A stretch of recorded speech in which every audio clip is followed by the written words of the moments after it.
Trading की दुनिया में ज्यादातर लोग चार्ट्स, इंडिकेटर्स और स्ट्रेटजीज के पीछे भागते हैं, लेकिन एक ऐसी चीज है जो अक्सर पर्दे के पीछे रहती है, पर असल में कामयाबी की सबसे बड़ी वजह बनती है।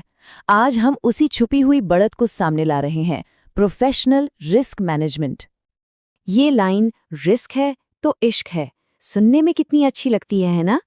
कई ट्रेडर्स को यही रोमांच मार्केट में खींच लाता है। लेकिन देखिए, प्रोफेशनल ट्रेडर्स के लिए इश्क इमोशन नहीं है, ये एज के बारे में है। मतलब एक बढ़त।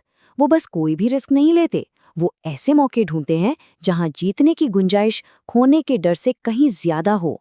तो खेल सिर्फ रिस्क लेने का नहीं है, खेल है एक सोचे समझे फायदे के साथ रिस्क लेने का। अब जरा इस गणित को देखिए, ये ट्रेडिंग में होने वाले नुकसान की बहुत ही कड़वी सच्चाई है। गड्ढा जितना गहरा होता है ना, उससे बाहर निकलना उतना ही नामुमकिन सा हो जाता है। सोचिए, अगर 70% का नुकसान हो गया तो सिर्फ अपनी लागत पर वापस आने के लिए 233% का गेन चाहिए। मुनाफा तो बहुत दूर की बात है। तो सवाल ये है कि अगर हमें उस गहरे गड्ढे में गिरने से बचना है तो हमारा सबसे बड़ा हथियार क्या है? ज्यादातर लोग कहेंगे स्टॉप लॉस, लेकिन असली रिस्क कंट्रोलर कुछ और है, कुछ ज्यादा गहरा। चलिए पता लगाते हैं कि वो क्या है। जब कोई ट्रेड गलत जाने लगता है तो क्या बचाता है? दिमाग में सबसे पहले आता है स्टॉप लॉस। और हाँ, वो जरूरी है, बिल्कुल जरूरी है, लेकिन वो सिर्फ डिफेंस की पहली लाइन है। असली कवच, वो चीज जो सच में बर्बादी से बचाती है, वो कुछ और ही है। देखिए, स्टॉप लॉस आपको ये तो बताता है कि निकलना कहाँ है, लेकिन असली ताकत, असली कंट्रोल पोजीशन साइजिंग में है। ये ट्रेड लेने से पहले ही तय कर देता है कि हम ज्यादा से ज्यादा कितना गंवा सकते हैं। याद रखिए, स्टॉप लॉस नहीं बचाता, क्वांटिटी बचाती है। मैं जितने भी कामयाब ट्रेडर्स को जानता हूँ, वो सब इस एक स्किल को लेकर बहुत जुनूनी हैं। ये कोई फैंसी चीज नहीं है, लेकिन यही लंबे समय तक टिके रहने की नींव है। पोजीशन साइजिंग के बिना दुनिया की सबसे अच्छी स्ट्रैटेजी भी फेल हो ही जाएगी। यही वो चीज है जो ट्रेडिंग को जुए से निकालकर एक बिजनेस में बदल देती है। तो प्रोफेशनल ट्रेडर्स इस कमाल के टूल यानी पोजीशन साइजिंग का इस्तेमाल करते कैसे हैं? उनका तरीका अंदाजे पर नहीं चलता।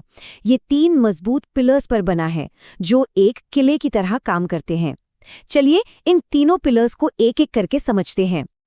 पहला पिलर है रिस्क पर ट्रेड या आरपीटी। ये एक सीधा साधा लेकिन बहुत सख्त नियम है। नियम ये है कि अपनी पूरी ट्रेडिंग कैपिटल का 1 से 3% से ज्यादा किसी एक ट्रेड पर दांव पर नहीं लगाना है, बस। और ये कोई सलाह नहीं है, ये सीधा सीधा गणित है। हर ट्रेडर, चाहे वो कितना भी अच्छा क्यों ना हो, एक दौर से गुजरता है जब लगातार नुकसान होते हैं। ये तय है, ये होकर ही रहेगा। ये नियम उस तूफान में आपकी नाव है। ये पक्का करता है कि जब तूफान आए, और वो आएगा, तो आपका अकाउंट अगले दिन ट्रेड करने के लिए बचा रहे। दूसरा पिलर है रिस्क टू रिवॉर्ड रेशियो। एक प्रोफेशनल ट्रेडर सिर्फ वही ट्रेड लेता है जहां जीतने पर मिलने वाला इनाम हारने के नुकसान से कम 1.5 या 2 गुना हो। ये सोच में एक बहुत बड़ा बदलाव है। अब फोकस हर ट्रेड जीतने पर नहीं रहता, बल्कि ये पक्का करने पर रहता है कि जब जीत हो तो वो इतनी बड़ी हो कि छोटे मोटे नुकसान की भरपाई आराम से करते। बात ये नहीं है कि कितनी बार सही होते हैं, बात ये है कि जब सही होते हैं तो कितना बड़ा कमाते हैं। और तीसरा पिलर है वो फॉर्मूला जो इन सारे नियमों को एक साथ जोड़ता है। ये इन सभी रूल्स को ट्रेड करने के लिए शेयरों की एक फिक्स संख्या में बदल देता है। यहीं पर सारी थ्योरी असलियत में बदलती है। ठीक है, थ्योरी काफी हो गई, अब इसे असल में करके देखते हैं। हम इस फॉर्मूले को लेंगे और एक रियल ट्रेड पर लगाकर देखेंगे, ताकि ये पता चले कि ये कैसे रिस्क को एक एहसास से एक सटीक कैलकुलेशन में बदल देता है। तो ये रहा हमारा सेटअप। मान लीजिए SBI स्टॉक में एक ट्रेड लेना है, अकाउंट में 1 लाख रुपए हैं, हम हर ट्रेड पर 2% का रिस्क लेने को तैयार हैं और हमारे पास एंट्री और स्टॉप लॉस की कीमतें भी हैं। तो सबसे पहला कदम हमें ये पता लगाना है कि एक ट्रेड में हम ज्यादा से ज्यादा कितने रुपए का नुकसान झेल सकते हैं। 1 लाख का 2% होता है 2000 रुपए। ये हमारी लक्ष्मण रेखा है, इससे ज्यादा का नुकसान नहीं। अब अगला कदम, हमें ये निकालना है कि हर एक शेयर पर हमारा रिस्क कितना है। ये बहुत आसान है, बस एंट्री प्राइस में से स्टॉप लॉस प्राइस को घटा दीजिए। तो इस केस में ये हुआ 2 रुपए प्रति शेयर।